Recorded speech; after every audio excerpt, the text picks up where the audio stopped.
Hello and welcome back to the kingdom. I'm so glad you can join me here at my main base as we build a kingdom.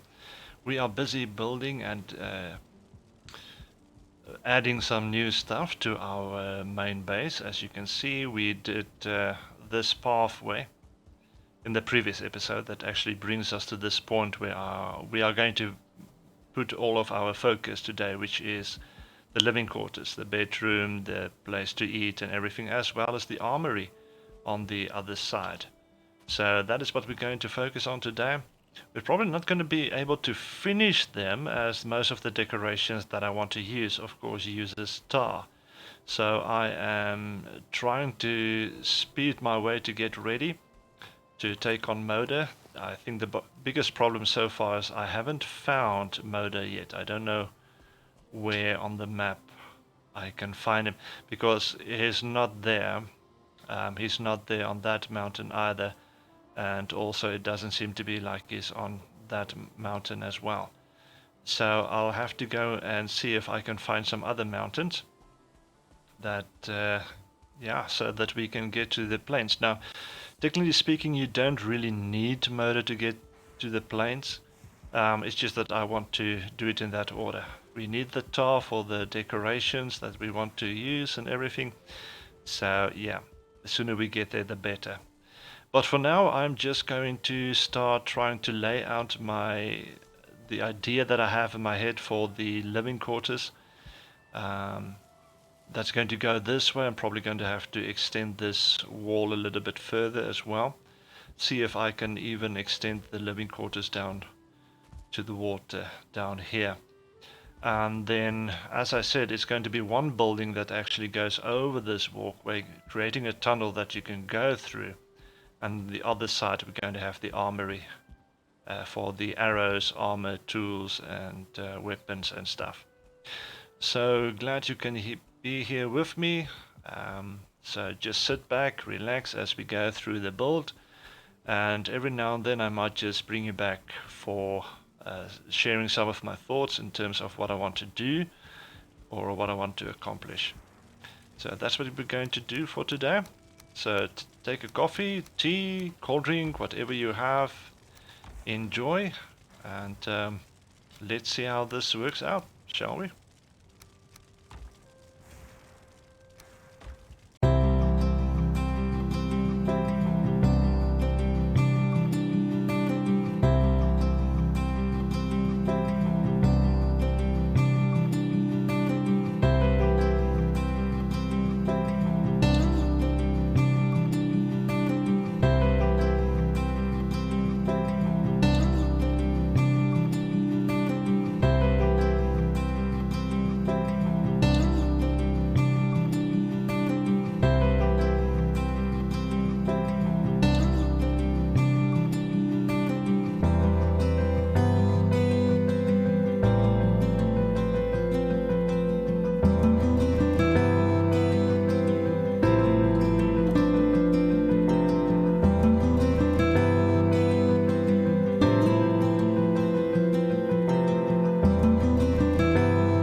Welcome back. Um, I think I've overestimated what I can do basically in one episode. Not having tar is really blocking me in terms of building a lot of things at the moment. But I can show you what I've done so far. You've probably seen the build. So this is the idea that I have of the tunnel basically that you're going to come through. The other armory building is going to go on that side. And then the bedroom or living quarters is where you come down one step. I've got this door and some windows. That looks pretty nice. And then the same window behind the bed, just to keep the same theme going. But you can see the stairs going up on both sides. I've custom made some railings as well. This will bring you to the top where I'm going to have my dining table and maybe some other things. I'm going to put 2 huge windows in here as well, and that's all going to go right over to the armory on the other side. In terms of the bedroom as well, just a little bit of decoration here on the sides. Then I've laid in this floor, but I've hand placed it because normally when you want to put a wooden floor with the stone floor, it is slightly raised above the stone floor, so I had to manually place it so it is level with the stone floor. I've also raised the bed a little bit. It's going to have a very high ceiling, so raising the bed a little bit just gives it a little bit better depth, I think, to it than just some flatness. I'm going to have some big arches in here that I'm going to place, and then the roof at the top is going to be pretty high. Now, looking at this at the moment, I'm thinking of actually taking this out another foundation. It looks a little bit small, a little bit cramped in here. I would like it a little bit bigger. That's because I've put the fires down here. I'm also going to decorate this, of course. It's going to have some iron decorations here, and at the top it's going to have a chimney on that side and on the other side as well. And then this window I'm using as a glass door to bring it out onto a deck. It's got a nice view of the surrounding water and the other island on the other side, and then this little walkway going down to the water side. And I've placed some vine up on this installation that I've made around the stairs. I also want to build an arch over here as well, but currently I don't have tar, so I have to wait for that. So I really think I'm going to push Moder and see if I can get to the plains. The current armor and everything I have should be good enough. I mean, I've got the max level wolf armor set, as well as my silver sword and shield, and also Dragafang, which is all of them max level. So it should be enough for the plains in the beginning until I've got enough black metal. But I really need Moder to make the new smelters for the black metal. So yeah, I'm gonna have to do that as quickly as possible. I first need to find it, as I said in the beginning. But unfortunately, this is going to be a work in progress, as it seems. Still a lot of to do. And I need tar. I really need tar. So hopefully in the next episode we can take on Moda if I have found him. But that's going to be it for this episode. Unfortunately, as I said, it's not finished, but it is getting along quite nicely. But thank you for joining me. Hope you are looking forward to what can come out of this. As you can see, it is pretty rough on the outside, but that's because it needs some touch up with decoration and stuff. But that's what we need the tar for as well. So we're going to have to farm and mine a lot of tar. Well, thank you for joining me. Hope you will join me in the next video. Please subscribe, like the video, and yeah, I will see you next time. Enjoy.